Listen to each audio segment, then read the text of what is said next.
teman-teman, Assalamualaikum warahmatullahi wabarakatuh. Bertemu kembali di pertemuan keempat mata kuliah Arsitektur SITI Perusahaan, yang mana hari ini kita akan bahas terkait model dari Arsitektur SITI ya. Setelah di pertemuan sebelumnya udah saya spill beberapa modelnya, yang ada Cobyte, ada ITIL, ada TOGAF ya. Nah, kita akan bahas lebih rinci terkait model arsitektur ya, atau framework di perusahaan tersebut. Ya, sebelumnya kita harus tahu dulu terkait definisi dari arsitektur CSITI ya. Itu tuh apa dan fungsinya untuk apa. Jadi arsitektur ini merupakan framework ya, atau atau kerangka kerja yang menggambarkan struktur secara keseluruhan, yang mana komponennya apa, terus hubungannya antar bagian dalam sistem itu apa ya, di dalam sistem informasi dan teknologi sebuah organisasi atau perusahaan. Fungsinya untuk apa? Fungsinya yang pertama itu untuk menyelaraskan strategi bisnis. Terus yang kedua itu untuk mendukung efisiensi, skalabilitas, dan integrasi sistem. Kalau yang menyelaraskan TI dengan strategi bisnis, maksudnya adalah framework ini akan membantu memastikan bahwa seluruh inisiatif TI itu mendukung visi, misi, dan tujuan dari strategi organisasi ketika berbisnis ya. Jadi dengan adanya keselarasan ini, investasi itu tidak dilakukan secara abal-abal atau acak-acakan, melainkan difokuskan untuk memperkuat kompetitif ya, dan mendukung pencapaian target bisnis. Jadi bukan sekedar alat, tetapi sebagai penggerak strategi perusahaan.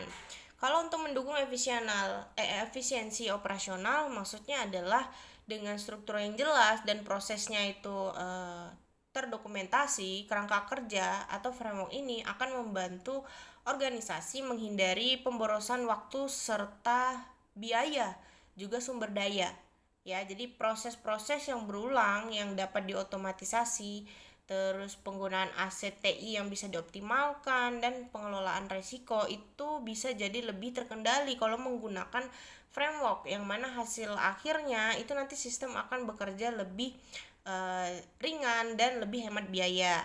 Kalau untuk memungkinkan skalabilitas sistem ya, di sini mendukung skalabilitas sistem, maksudnya adalah kerangka kerja ini kan dirancang supaya bisa tumbuh relevan dengan perkembangan organisasi ya. Tapi ketika bisnis berkembang, kebutuhan kapasitas dan kompleksitas sistem itu juga meningkat.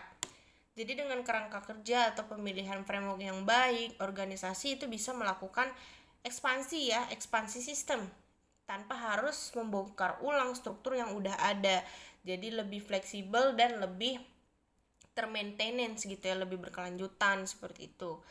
Terus tadi dia bilang fungsinya juga salah satu integrasi sistem, untuk integrasi sistem. Jadi mendukung integrasi antar sistem ya. Jadi bisa meningkatkan kolaborasi, terus akurasi datanya, sama decisionnya itu berbasis informasi secara menyeluruh ya. Jadi bisa ngambil keputusan yang berdasarkan dari informasi akurasi data tadi ya. Jadi dengan kata lain, si framework atau kerangka kerja sistem informasi dan teknologi itu merupakan alat penting untuk memastikan bahwa T itu bukan hanya berfungsi secara teknis, tapi juga memberikan nilai nyata bagi bisnis ya, dalam bentuk framework yang digunakan. Kita lanjut ke komponen utama dari arsitektur SITI. Jadi ada beberapa bagian, yang mana tiap bagian ini merupakan arsitektur juga, cuman beda divisi lah istilahnya gitu ya, beda lapisan kalau di sini. Yang pertama ada arsitektur bisnis, terus ada arsitektur data ya, yang mana arsitektur bisnis ini untuk menjelaskan proses bisnis, terus aktornya siapa saja, dan job desk-nya apa aja, aliran kerjanya tuh bagaimana gitu. Contoh misalnya proses pendaftaran mahasiswa, proses pemesanan produk. Nah, itu contoh dari arsitektur bisnis ya, yang mana tercantum di dalamnya nanti proses bisnisnya seperti apa, terus aktor yang terlibat itu siapa aja, dan aliran kerjanya itu bagaimana setelah itu ya. Lanjut ada arsitektur data, yang mana Ini biasanya digunakan untuk alur informasi ya. Contohnya skema database mahasiswa, terus transaksi keuangan. Lanjut ada arsitektur aplikasi, yang mana ini merupakan gambaran bagaimana aplikasi akan digunakan dan bagaimana aplikasi akan berinteraksi dengan si pengguna. Contohnya misalnya Siakar atau ada ERP atau CRM. Lanjut ada arsitektur teknologi, yang mana ini merupakan contohnya infrastruktur TI ya. Ada server, ada cloud, ada jaringan, juga ada standar keamanan yang digunakan. Contohnya misalnya ada cloud AWS, ya itu untuk standar keamanan. Terus ada protokol enkripsi juga untuk keamanan. Ada database, ada data center contohnya. Lanjut adalah tujuan dan manfaat model arsitektur SITI. Jadi model arsitektur ini punya tujuan utama untuk menciptakan struktur yang solid, terus serasi, supaya terarah dari berbagai elemen sistem TI dalam perusahaan atau organisasi. Jadi supaya nggak fokus pada teknologi yang digunakan, tapi juga pada bagaimana teknologi tersebut memberikan nilai nyata terhadap proses bisnis yang sedang dijalankan ya. Ada juga manfaat dari model arsitektur ini mencangkup yang pertama menyediakan peta jalan atau roadmap ya untuk pengembangan TI. Jadi model arsitektur ini membantu organisasi untuk menyusun strategi jangka panjang terkait tentang pengembangan TI. Jadi dengan adanya roadmap ini, setiap langkah-langkah pengembangan itu baik dari peningkatan sistem, terus apalagi ya migrasi data, terus bagaimana adopsi teknologi baru itu bisa dilakukan secara sistematis, terus terukur dan sesuai dengan visi misi bisnis ya. Terus lanjut ada menjamin konsistensi antar sistem. Jadi untuk organisasi yang kompleks, biasanya sistem informasi ini bisa berkembang secara terpisah-pisah. Tapi kalau menggunakan arsitektur STI itu bisa dipastikan bahwa semua sistem itu menggunakan atau mengikuti standar yang sama. Jadi konsistensi datanya, prosesnya, interaksi antar sistemnya itu tetap terjaga supaya tidak terjadi redundansi ya atau konflik antar aplikasi. Lanjut yang ketiga, mengurangi biaya pengembangan dan pemeliharaan sistem. Dengan panduan arsitektur yang jelas, jadi pengembangan sistem itu bisa lebih minim ya risikonya untuk duplikasi, terus kesalahan desain dan integrasi yang sebenarnya nggak perlu. Jadi untuk nambah-nambahin biaya kalau misalnya nggak perlu tapi dibikin. Ya, selain itu sistem juga tetap konsisten dan semuanya tercatat atau terdokumentasi dengan baik, dan kalau terdokumentasi itu lebih mudah untuk di maintenance atau di dipelihara lah supaya lebih relevan dengan zaman sekarang aplikasinya, terus mudah untuk diperbarui, diupdate ya, nanti jadinya bisa adaptasi dengan perubahan. Jadi hal ini itu berkontribusi pada penghematan biaya juga sebenarnya secara signifikan ya, baik dalam jangka pendek maupun jangka panjang. Lanjut, mendukung integrasi dan interoperabilitas, yang mana dalam lingkungan organisasi modern itu biasanya sistem itu stand alone atau berdiri sendiri.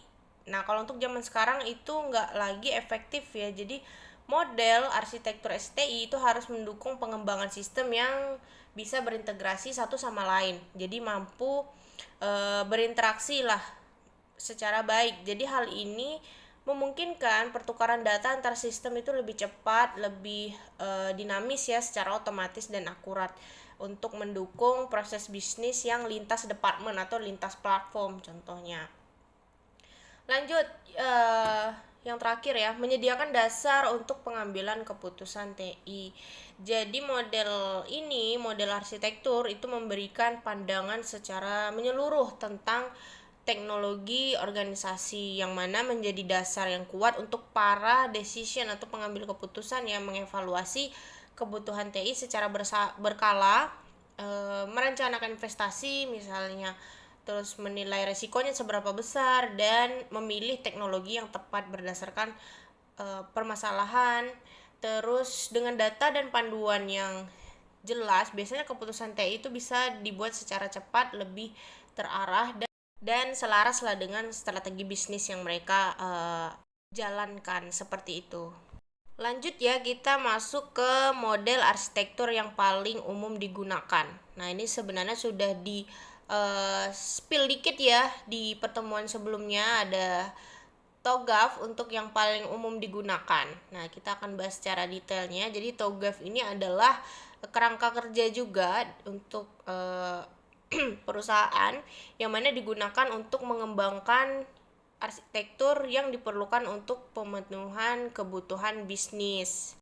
Beralih ke gambar, ini merupakan gambaran arsitektur TOGAF secara sederhana ya, yang mana bisa dilihat di situ sudah dicantumkan juga untuk keterangan bahasa Indonesianya supaya lebih mudah dipahami ya. Untuk yang tahapan pertama ada preliminary, yaitu framework and principles ya. Jadi ini merupakan tahapan di mana perumusan kerangka dan prinsip penerapan TI untuk sebuah arsitektur itu diterapkan. Sejalankah dengan visi misi dan tujuan dari perusahaan dan segala macam. Lanjut ada yang poin A, B, C, D, E, F, G sampai H, yang mana ini merupakan terintegrasi atau berhubungan dengan requirement management ya. Dan untuk yang poin A, B, C, D itu merupakan pemetaan dan pengembangan arsitektur TI. Dia salah satu tahapan di mana kita harus memetakan terkait dengan pengembangan arsitektur TI yang akan dibuat, yang mana komponen di dalam situ nanti juga termasuk data arsitektur dan arsitektur aplikasinya bagaimana. Ya, untuk di poin yang E ini merupakan gap antara arsitektur saat ini dan masa depan. Maksudnya adalah ini merupakan tahapan untuk nantinya kita mencari peluang dan solusi untuk mengatasi kesenjangan antara arsitektur saat ini yang sedang dibuat dengan kerelevanan zaman sekarang dengan relevansinya dengan masa depan nanti ya. Jadi direncanakan langkah migrasinya untuk bagaimana menutup celah tersebut. Lanjut yang FGH-nya itu merupakan yang F ya, itu merupakan perencanaan proses migrasi ke arsitektur baru. Terus yang G itu adalah implementation governance. Jadi bagaimana ketaatan proyek-proyek terhadap implementasi arsitektur itu dengan hukum-hukum yang berlaku atau SOP yang berlaku. Lanjut yang H itu adalah arsitektur change management ya. Jadi relevansi arsitektur dan tren teknologi, yang mana maksudnya adalah memastikan perubahan, contohnya kayak migrasi sistem mungkin, atau pembaruan infrastruktur, atau adopsi ya teknologi baru. Nah, itu semuanya dipastikan berjalan lancar selaras dengan tujuan bisnis dan tidak mengganggu operasional yang sudah ada. Contohnya seperti itu. Lanjut ada komponen TOGAF ya. Jadi TOGAF ini terdiri dari beberapa komponen. Di sini ada 6 komponen. Yang pertama itu adalah ADM atau Architecture Development Method, yang mana ADM ini adalah metodologi inti ya di dalam TOGAF yang biasanya digunakan untuk merencanakan atau merancang atau implementasi ya arsitektur TI. Jadi ADM ini terdiri dari 9 fase, yang mana itu secara keseluruhan mencakup seluruh siklus dari arsitektur, yang mana nanti fasenya itu ada preliminary phase, terus ada phase B, phase C, phase D. Ini seperti di gambar sebelumnya ya untuk ADM. Oke, kita lanjut ke arsitektur konten. Nah, ini merupakan salah satu komponen TOGAF juga yang merupakan hasil dari proses desain arsitektur dan bisa mencakup berbagai jenis dokumen atau artefak yang mungkin ada. Yang penting dokumen tersebut bisa untuk menyampaikan arsitektur kepada stakeholder atau si pemangku kepentingan. Nah, contoh dokumennya itu bisa diagram sistem mungkin, atau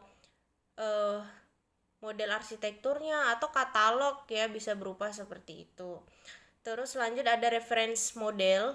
Jadi ini merupakan model referensi ya yang sudah siap pakai untuk digunakan membantu merancang dan mengimplementasikan arsitektur. Dan biasanya model ini tuh mencangkup standar yang paling bagus di dalam dunia industri. Misalnya bisa model cloud ya, yang mana ini standar yang membantu organisasi merancang arsitektur berbasis cloud computing. Nah, bisa juga pakai model integrasi data, yang mana ini merupakan panduan untuk integrasi berbagai sumber data dalam organisasi. Lanjut ada ADM guidelines dan teknik. Jadi ini merupakan fase di komponen TOGAF yang mana dinyatakan sebagai alat dan teknik untuk membantu dalam analisis ya. Untuk analisis, terus untuk perencanaan dan untuk implementasi juga. Contohnya adalah bisa dari analisis gap, mungkin teknik untuk identifikasi ya perbedaan antara arsitektur yang saat ini dengan arsitektur yang diinginkan, yang lebih agak update ya. Terus mungkin juga ada rights management ya, yang mana teknik untuk identifikasi dan mengelola resiko yang mungkin timbul ya selama pengembangan arsitektur yang berjalan. Terus ada komponen lain, enterprise continuum. Jadi ini adalah model yang digunakan untuk mengelompokkan aset arsitektur TI organisasi, yang mana fungsinya untuk identifikasi solusi arsitektur dari yang paling umum ya, dari yang berstandar industri sampai yang sangat spesifik sesuai dengan kebutuhan organisasi. Jadi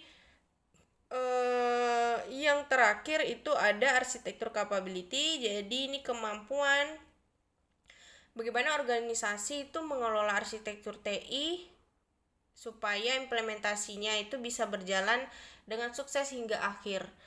Jadi ada beberapa elemen juga di dalam komponen ini, yang mana ada tim arsitektur, terus ada proses, ada tools dan teknologi. Yang mana kalau untuk tim arsitektur itu bagaimana organisasi dan struktur tim yang bertanggung jawab di dalamnya. Terus kalau untuk proses ya bagaimana proses dan metodologi yang digunakan untuk merancang, mengimplementasi dan maintenance arsitektur tersebut. Terus kalau untuk tools dan teknologinya itu ya bagaimana alat dan teknologi yang mereka gunakan untuk mendukung pengembangan arsitekturnya, seperti perangkat lunaknya itu menggunakan apa, seperti itu. Jadi TOGAF ini memberikan framework yang easy lah untuk organisasi untuk merancang dan mengelola arsitektur TI dengan pendekatannya itu yang gampang dan sistematis supaya memungkinkan penyelarasan antara kebutuhan bisnis dan teknologi itu tetap tercapai. Nah, kita lanjut ke tahapan implementasi TOGAF ya. Jadi gambar ini menunjukkan bagaimana tahapan implementasi TOGAF berdasarkan ADM ya, atau Architecture Development Method, yang mana memetakan proses ADM itu ke dalam 3 domain utama. Ada strategic and motivation, terus ada business layer, terus application layer, dan teknologi layer, yang mana semuanya itu terkait dengan proses implementasi dan migrasi ya. Kalau untuk preliminary phase-nya atau strategi and motivation ya, di yang paling atas itu menyiapkan landasan arsitektur TI. Jadi di mana kita menerapkan atau menetapkan ya prinsip, organisasi, dan tools yang akan digunakan di tahap pengembangan, yang mana ini merupakan suatu fondasi ya untuk langkah awal menggunakan TOGAF. Oke, terus ada arsitektur vision. Ya, ini adalah phase A-nya, itu untuk menentukan visi arsitektur yang selaras dengan tujuan bisnis, bagaimana gambaran secara menyeluruh, dan bagaimana memberikan kesepahaman awal antara stakeholder. Terus ada bisnis arsitektur yang phase B-nya ya, itu untuk mendesain arsitektur proses bisnis, fungsi organisasi, dan kapabilitas bisnis, yang mana kesemuanya terkait dalam mendukung strategi perusahaan. Ada information system arsitektur yang di fase C-nya, fase C-nya itu terdiri dari bagian ada data arsitektur sama application arsitektur. Nah, data arsitekturnya itu untuk desain struktural data dan aliran informasinya bagaimana. Kalau untuk application arsitekturnya itu adalah desain aplikasinya dan bagaimana interaksinya untuk mendukung proses bisnis. Ya, kalau untuk yang selanjutnya ada teknologi arsitektur yang di fase D-nya itu untuk menentukan infrastruktur TI yang dibutuhkan. Contohnya ada hardware, ada software, ada jaringan, ya kan? Terus ada platform lainnya. Lanjut ada opportunities and solution di fase A-nya. Itu untuk identifikasi solusi yang mana berpotensial untuk implementasi. Ya, bisa berupa program atau proyek TI mungkin. Terus ada migration planning yang di phase V-nya membuat rencana migrasi dari kondisi saat ini ke arsitektur target ya, termasuk jadwalnya, prioritas, dan estimasi biayanya berapa. Terus yang phase J-nya itu ada implementation governance ya, menjadi mengawasi dan mengarahkan pelaksanaan proyek agar tetap selaras dengan arsitektur yang telah dirancang dan sesuai dengan peraturan atau SOP yang ada di tahapan industri ya. Terus ada phase H-nya, itu arsitektur change management, itu untuk menjaga arsitektur tetap relevan dengan perubahan bisnis dan teknologi. Fokusnya pada pengelolaan perubahan pada jangka panjang. Oke ya, kalau untuk yang layer-layernya di situ kan bisa dilihat di gambar, ada business layer, ada application layer, ada technology layer. Nah, kalau untuk business layer itu untuk nentuin apa yang sebenarnya dibutuhkan oleh organisasi dalam pengembangan ini ya, pengembangan SITI ini ya. Kalau untuk application layernya itu untuk nentuin bagaimana kebutuhan itu bisa dijalankan secara sistem atau aplikasi. Kalau yang teknologi layer, bagaimana memastikan si platformnya ini, platform teknologi itu bisa mendukung sistem dan proses yang sudah tersedia. Lapisan-lapisan ini itu digunakan dalam banyak framework arsitektur ya, nggak cuma di TOGAF aja, tapi juga ada di arsitektur lain ya, termasuk juga dalam arsitektur lain untuk membantu memisahkan fokus antara strategi bisnis, solusi sistem, sama platform teknologinya. Next adalah pilar dari si TOGAF. Jadi TOGAF ini punya beberapa pilar dan lapisan utama di dalam arsitektur enterprise ya, atau EA, yang mencangkup ada fokus bisnis dan teknologi. Jadi gambar ini juga visualisasi untuk membantu menjelaskan komponen-komponen secara struktural yang saling terkait dengan membangun dan mengelola arsitektur TI perusahaan secara menyeluruh ya. Untuk bagian atasnya itu bisa kita lihat ada bisnis arsitektur ya. Jadi ini menjelaskan terkait strategi, terus struktur organisasi, proses bisnis, dan peran serta tujuan ya. Fokusnya pada bagaimana bisnis bisa dijalankan dan dikembangkan.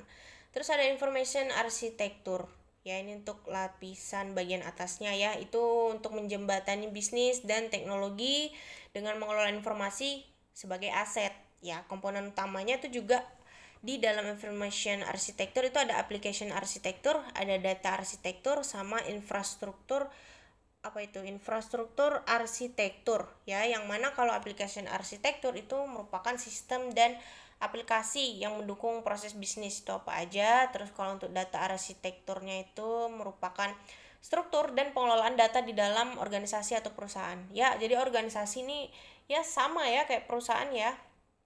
Kalau kalian bingung, kalau saya sering sebut kadang organisasi kadang perusahaan, nah itu sebenarnya sama aja ya.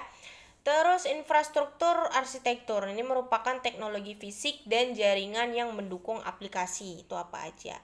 Oke, kita beralih ke bagian yang tengah, itu ada solution arsitektur sama integration arsitektur specialty ya.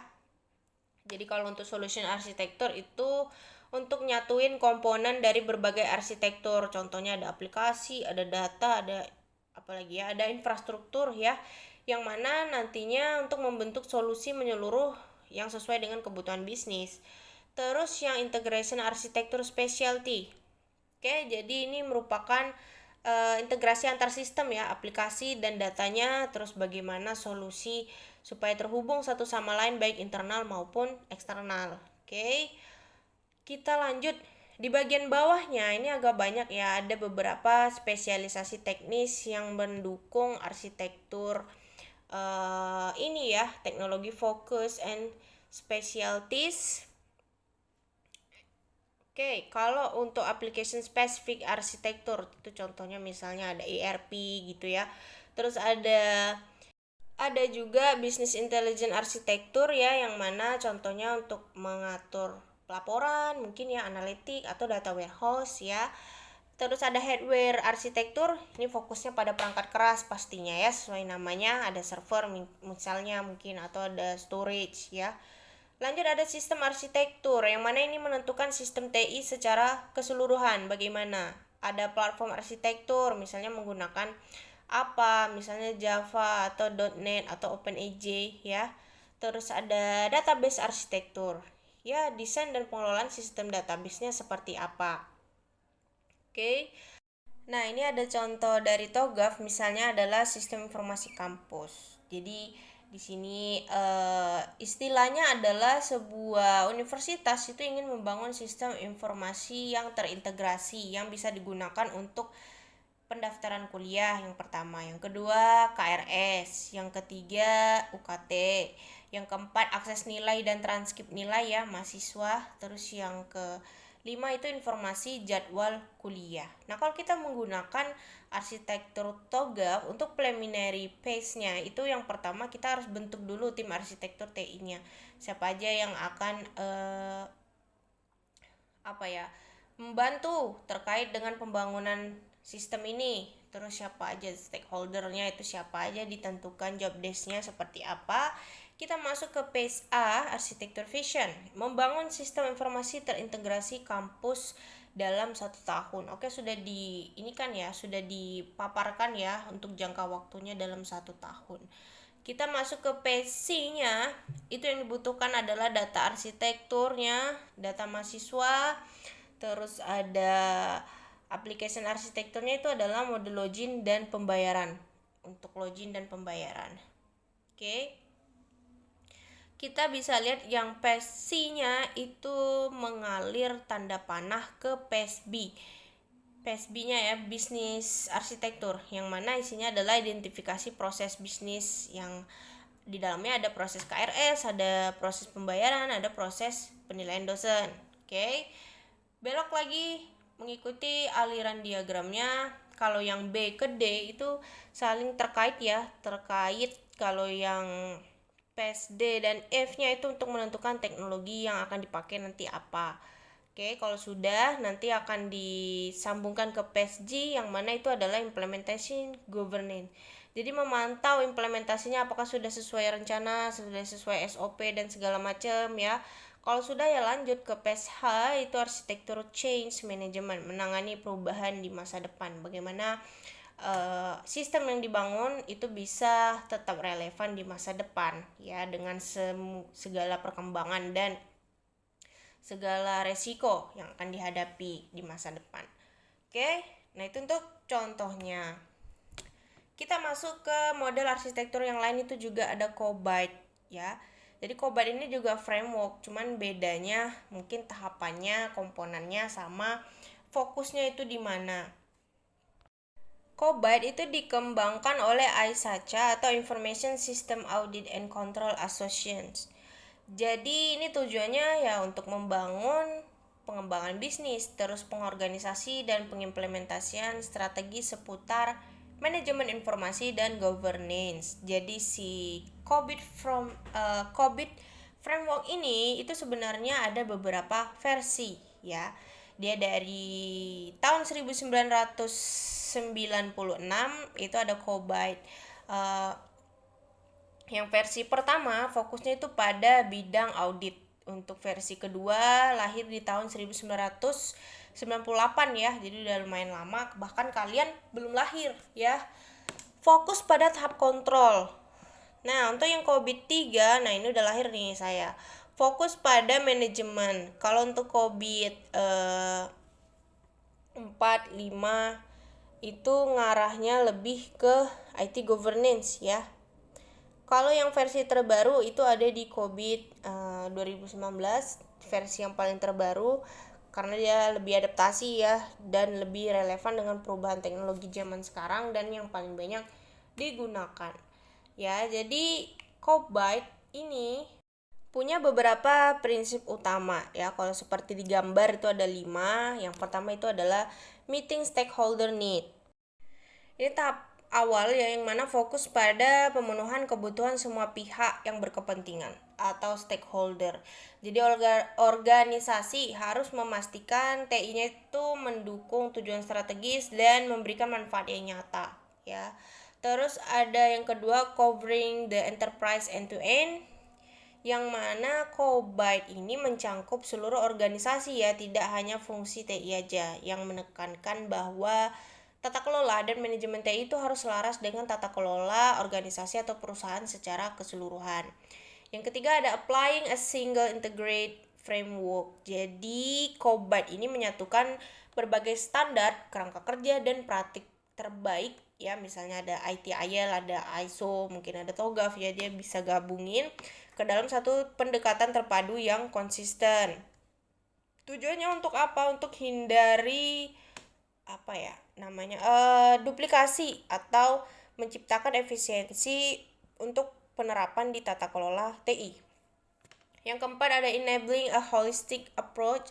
Jadi ini adalah pendekatan menyeluruh melalui enablers atau pendorong kesuksesan si sistemnya berjalan, seperti prosesnya, struktur organisasinya bagaimana, budaya kerjanya bagaimana, informasinya bagaimana, dan SDM-nya bagaimana. Jadi semua elemennya tuh harus bekerja solid ya untuk mendukung tujuan bisnis.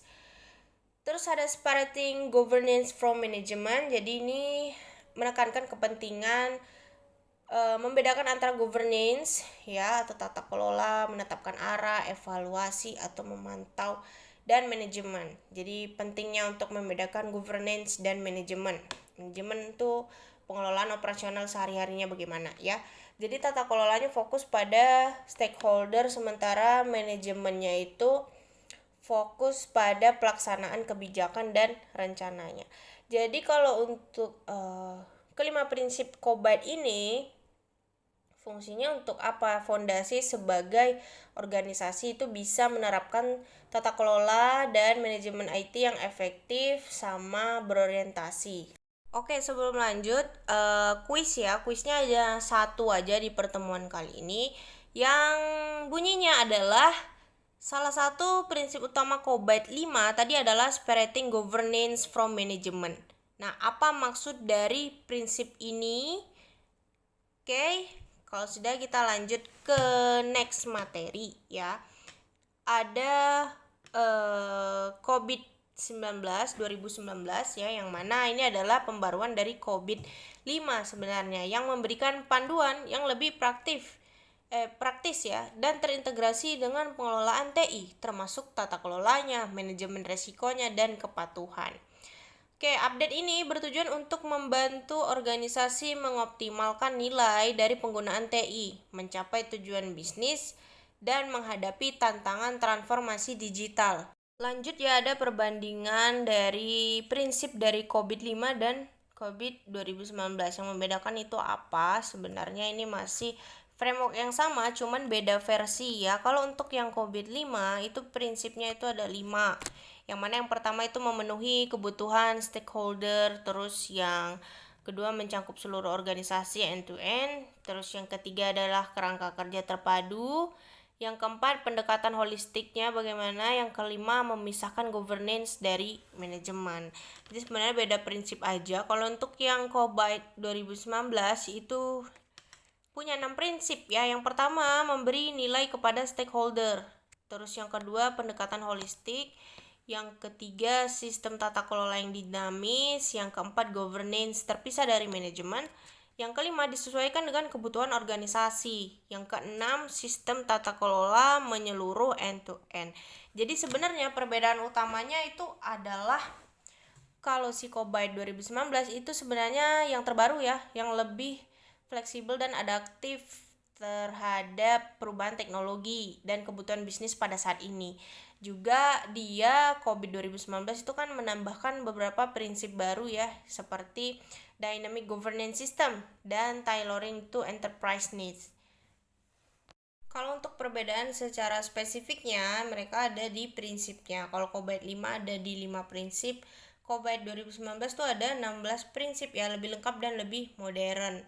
Dan kalau untuk penyesuaiannya, secara fokusnya, ya kalau COVID 5 itu fokusnya pada memenuhi kebutuhan stakeholder.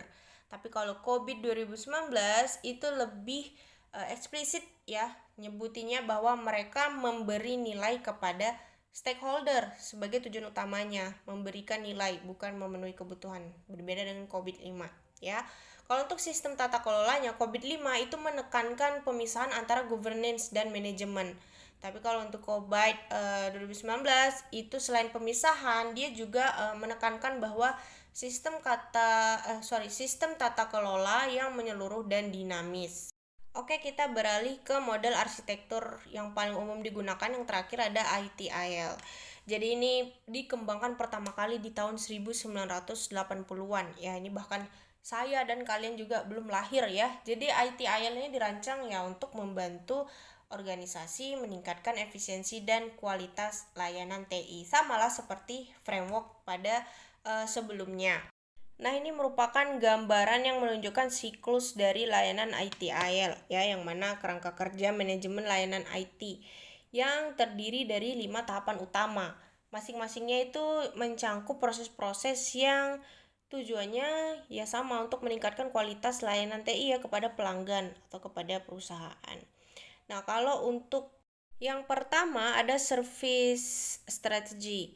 Ya, jadi ini fokus pada perencanaan dan tujuan bisnis dari layanan TI-nya.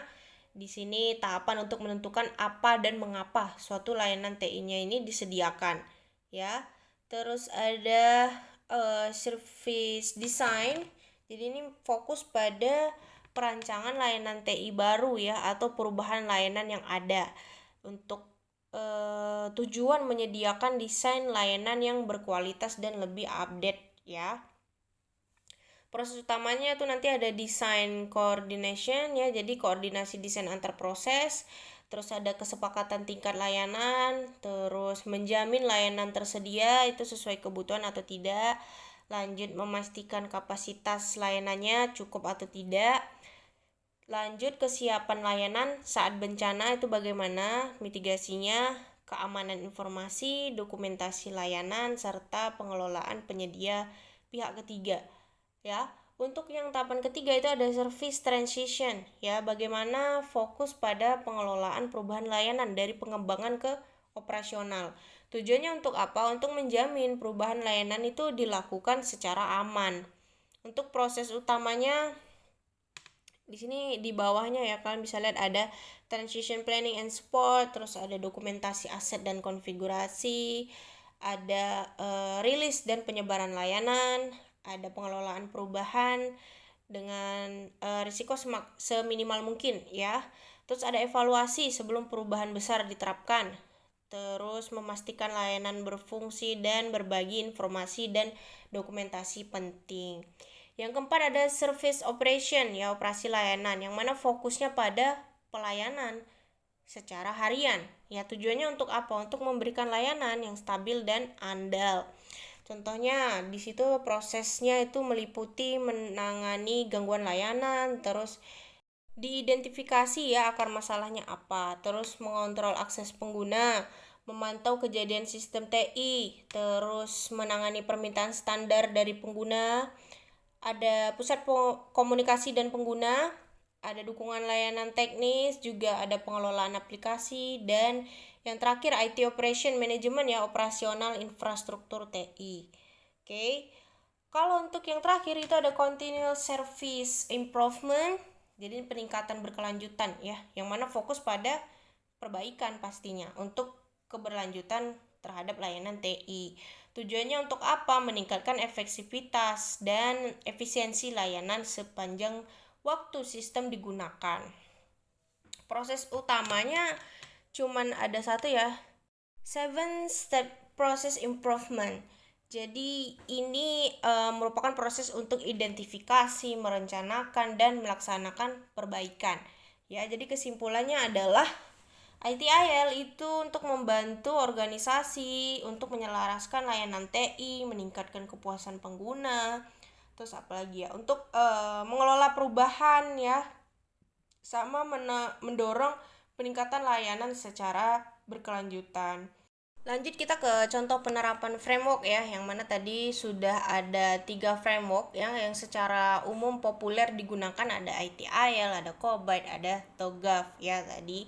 Nah ini beberapa contoh penerapan dari framework. Yang pertama itu adalah Bank BCA ya, yang mana Bank BCA ini menerapkan ISO IEC 27001, yang mana ini merupakan standar internasional untuk sistem manajemen keamanan informasi ya, atau ISMS, untuk menjaga keamanan data nasabah dari sistem internal. Jadi bank melakukan langkah ini untuk memastikan bahwa seluruh proses pengelolaan informasi baik secara digital maupun fisik ya, itu sudah memenuhi persyaratan keamanan seperti confidentiality-nya atau kerahasiaannya ya, terus integrity-nya dan availability-nya.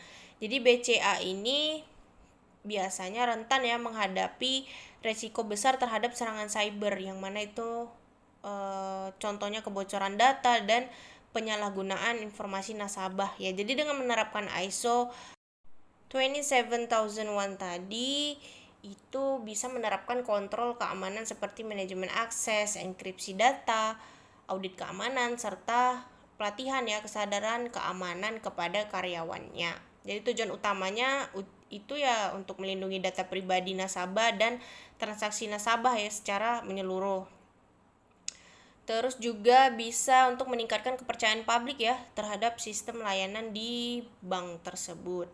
Ya, contoh lainnya ada PT Grab Teknologi Indonesia yang menggunakan ITIL versi yang ketiga. Jadi khusus untuk layanan GrabFood biasanya mereka menerapkan ITIL versi 3 ya, yang mana fokus pada proses service operation ya, untuk menangani gangguan layanan, misalnya aplikasinya nggak bisa login atau transaksinya gagal. Terus atau untuk menangani permintaan seperti pengembalian dana ya, ini kan agak kompleks ya, atau perubahan alamat pengiriman. Jadi melalui struktur layanan TI ini yang bisa dikelola secara sistematis ya berdasarkan ITIL, Grab mampu menurunkan waktu respon terhadap masalah ya, jadi juga bisa mengurangi jumlah insiden yang sama itu berulang kembali, serta menjaga stabilitas sistem back-end dan front-end dari sistem mereka ya. Manfaatnya untuk apa ya? Untuk meningkatkan kepuasan pelanggan mereka dengan layanan cepat dan responsif ya, terus mengurangi gangguan layanan secara signifikan, terus mendukung pertumbuhan layanan digital yang berbasis aplikasi. Oke, lanjut ada universitas ya, Universitas UGM. Nah ini juga menggunakan 27001 yang mana digunakan untuk pengelolaan keamanan sistem informasi kampus ya, termasuk data akademik mahasiswa, sistem keuangan, dan administrasi internal mereka. Jadi mencangkup terkait audit sistem keamanan yang dipakai di berbagai unit ya. Contohnya untuk penerapan autentikasi ganda ya, misalnya tujuannya untuk apa? Untuk menjamin keamanan data, untuk meningkatkan kesiapan ya untuk menghadapi ancaman cyber ya, biasanya di lingkungan pendidikan. Terus untuk menjadikan universitas itu patuh terhadap standar internasional juga ya dalam memanajemen teknologi informasi yang mereka gunakan. Oke, terkait pertemuan pada pertemuan keempat ya, ini kita sudahi. Terima kasih teman-teman yang sudah mendengarkan hingga habis ya. Untuk kuisnya jangan lupa dikerjakan dan dikumpulkan pada assignment sesuai arahan. Oke, terima kasih. Sampai berjumpa di pertemuan selanjutnya. Saya tutup dengan Assalamualaikum warahmatullahi wabarakatuh.